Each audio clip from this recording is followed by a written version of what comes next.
بسم الله الرحمن الرحيم.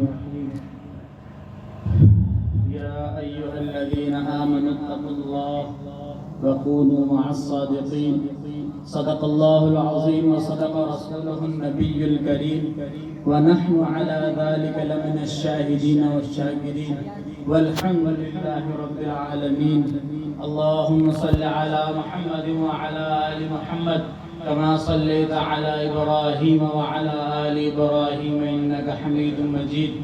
اللهم بارك على محمد وعلى آل محمد كما باركت على إبراهيم وعلى آل إبراهيم إنك حميد مجيد. اللہ رب العزت کا کرم ہے، احسان ہے، فضل ہے کہ اللہ رب العزت نے ہمیں اپنے نام کے لیے جمع ہونے کی توفیق عطا فرمائی. اللہ رب العزت کا کرم ہے، احسان ہے، فضل ہے کہ اللہ رب العزت نے ہمیں محمد صلی اللہ علیہ وآلہ وسلم کی امت میں پیدا فرمایا. اور اللہ رب العزت کا احسان ہے، کروڑا احسان ہے جس کا ہم شکر ایک اس کا بھی شکر ادا نہیں کر سکتے. اور وہ یہ ہے کہ اللہ نے ہمیں اہل اللہ کی صحبت نصیب فرمائی، نسبت نصیب فرمائی. اس پہ ہم جتنا شکر ادا کریں میرے بھائیوں، عزیزوں، دوستوں، یہ اتنا ہی کم ہے. الحمدللہ ہماری کراچی کی مرکز کی خانقاہ کا پہلا پروگرام ہے. میں بذات خود تو اللہ والوں کی صحبت میں آیا ہوں تاکہ ان کی صحبت نصیب ہو، اور جو میں رستہ بھول چکا ہوں اس کو یاد کروں. میں تو اپنا سبق کو مزید پکا کرنے آیا تھا. اللہ والوں کا حکم ہے اس لیے چند گزارشات عرض کروں گا. میرے عزیزوں، دوستوں، اللہ رب العزت نے ہمیں دنیا میں ایک مقصد کے لیے بھیجا ہے، اور وہ مقصد جو ہے اللہ کی یاد اور بندگی ہے. اللہ کی یاد اور بندگی ہے. اور جو میں نے آپ کے سامنے قرآن کریم کی آیت پڑھی ہے اس میں اللہ پاک فرما رہے ہیں ایمان والوں کو مخاطب کر کے کہ تقوی اختیار کریں اور سچوں کے ساتھ ہو جائیں. صادقی جو ہے یہ اہل اللہ کی صفت اللہ نے بیان کی ہے، اہل اللہ کی صفت ہے. اور اہل اللہ کی صحبت کا جو ہے وہ بہت زیادہ انسان کی زندگی پہ اثر کرتا ہے. صحبت جب صحابہ نے آپ صلی اللہ علیہ وسلم کی اختیار کی تو وہ صحابہ بنے. اللہ نے مقام عطا فرما دیا اور ان کو دنیا میں ہی بتا دیا کہ میں ان سے راضی ہوں، یہ مجھ سے راضی ہیں. وجہ کیا تھی اس کے پیچھے؟ اس کے پیچھے جو وجہ تھی وہ آپ صلی اللہ علیہ وسلم کی صحبت تھی. حالانکہ اس دور میں اویس کرنی بھی تھے، لیکن آقا علیہ السلام کی صحبت نصیب نہیں ہوئی تو صحابہ کا لقب نہیں ملا، تابعین کا لقب ملا، کیونکہ صحابہ کی صحبت اختیار کی انہوں نے. تو میرے عزیزوں اور دوستوں، یہ بتانے کا مقصد یہ ہے کہ صحبت جو ہے انسان کی زندگی پہ بڑا اثر رکھتی ہے. اچھی صحبت، اللہ والوں کی صحبت، انسان کو ایک وقت آتا ہے جو رنگ اللہ والے کے پاس ہوتا ہے وہ سامنے والے پہ بھی چڑھ جاتا ہے. اس کی مثال ہمارے بڑے حضرت صاحب رحمۃ اللہ علیہ فرمایا کرتے تھے کہ علماء جو ہیں وہ رنگ فروش ہیں اور جو اہل اللہ ہیں وہ رنگ ساز ہیں. علماء سے رنگ ملتا ہے اور اس کے اوپر جو چڑھانے والے ہیں وہ اہل اللہ کی صحبت ہے. اسی لیے ہی اکثر لوگ جب عالم بن جاتے ہیں تو ان کو جو ان کے اساتذہ ہوتے ہیں وہ کہتے ہیں یا تو کسی اللہ والے کی صحبت اختیار کرو یا تبلیغ جماعت میں سال لگا.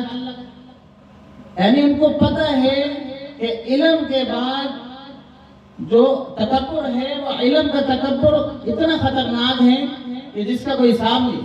اسی لیے اہل اللہ کی صحبت اختیار کریں تو اس کا نفع یہ انسان کی زندگی میں ہوتا ہے کہ تقوی کی جو نعمت ہے وہ ملتی ہے. تقوی کی نعمت اللہ والوں کے قدموں میں ملتی ہے.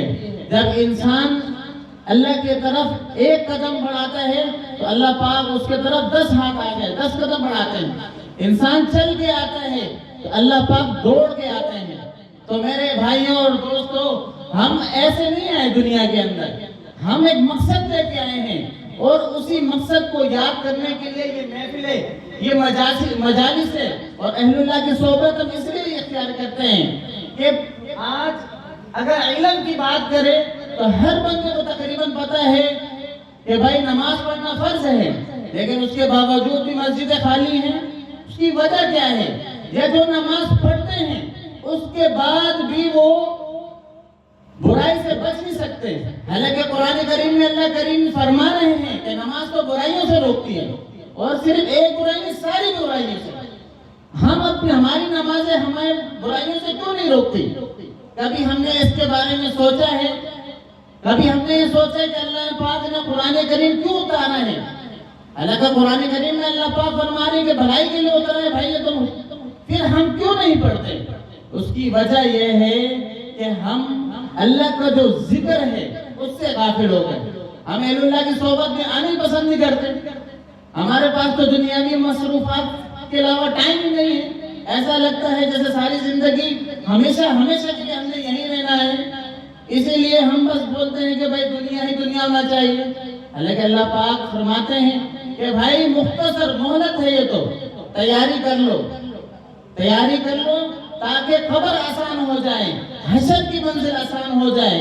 اسی لیے اللہ کریم قرآن کریم میں فرماتے ہیں کہ تقوی اختیار کرو اور سچوں کی صحبت میں آ جاؤ، سچوں کے ساتھ ہو جاؤ تاکہ فلاح پا سکو۔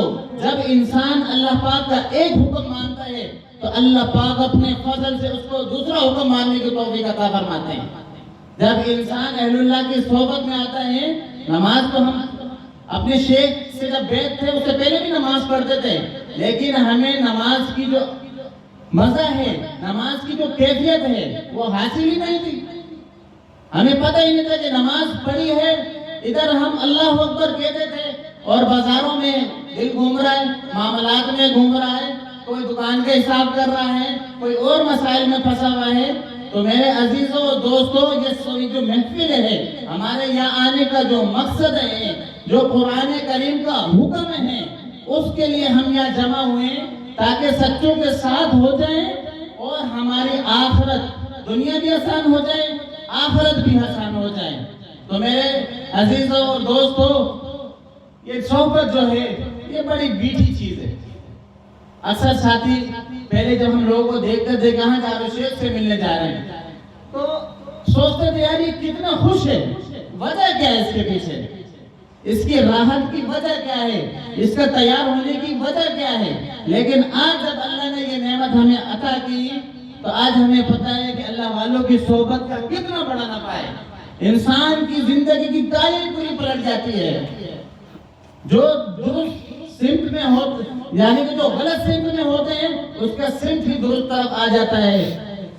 اور ہمارے ایک ساتھی ہیں، ہمارے عزت جی سے انہوں نے اپنے دوست کی ملاقات کرائی تو وہ بڑا حیران تھا، بولتا یار یہ میرا دوست ہے، کافی پرانا دوست ہے، بولا صرف اللہ نے اس کی میں نے حضرت جی سے ملاقات کرائی ہے، اللہ پاک نے اس کو نمازی تو اٹھایا تھا، آج تہجد گزار بھی۔ یہ صرف اللہ والوں کی صحبت، یعنی چند لمحوں کی بیٹھنے کا نفع، چند لمحوں کا نفع دیکھیں کہ وہ حیرانگی سے بتا رہا تھا کہ بھائی آج تہجد گزار بھی ہے۔ تو یہ اہل اللہ کی صحبت کا نفع ہوتا ہے۔ اور یہ دکھتے تو بہت مختصر ہیں لیکن بڑے کمال کے لوگ ہوتے ہیں۔ اسی لیے کسی شاعر نے خوب کہا، نکاح ولی میں وہ تاثیر دیکھی، بدلتی تقدیر ہزاروں کی دیکھی، اللہ اللہ کا مزہ مرشد کے میخانے میں ہے، دونوں جہانوں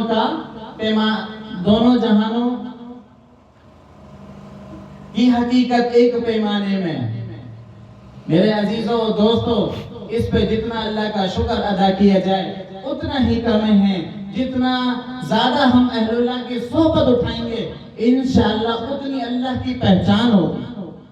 وقت کے ایک امام گزرے ہیں، ان سے کسی نے سوال کیا، حضرت آپ وقت کے امام ہیں، آپ ایک فقیر درویش کے پیچھے پیچھے چل رہے ہوتے ہیں، وجہ کیا ہے؟ تو حضرت نے کیا خوب جواب دیا کہ جس رب کو میں جانتا ہوں اس کو یہ پہچانتے ہیں، اس رب کو یہ پہچانتے ہیں تو جاننا اور پہچاننا یہ بہت بڑا فرق ہے، یہ بہت بڑا فرق ہے۔ جب ہم بھی اہل اللہ کی صحبت اختیار کریں گے تب ہم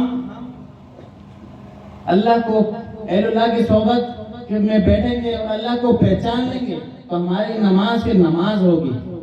اس کو بڑے صاحب فرماتے تھے کہ حقیقت نماز ہوگی، صورت نماز نہیں ہوگی کہ بھائی سب پڑھ رہے ہیں چلو ہم بھی چلو ہو کے آ جاتے ہیں مسجد سے، نہیں، پھر یہ نہیں ہوگا کہ بھائی 5 منٹ میں نماز پڑھ کے آ رہا ہوں، پھر انسان کی نماز نماز ہوتی ہے۔ اسی لیے ہم اس محفل میں آنے کا مقصد اور مقصود بھی یہی ہے کہ اللہ پاک کے احکامات پہ زیادہ سے زیادہ چلیں، اہل اللہ کی صحبت اٹھائیں تاکہ اللہ پاک کے احکامات ہمارے لیے آسان ہو جائیں اور ہماری قبر اور حشر آسان ہو جائے۔ اللہ پاک کہنے سننے سے زیادہ عمل والا بنائے۔ وما علینا الا البلاغ۔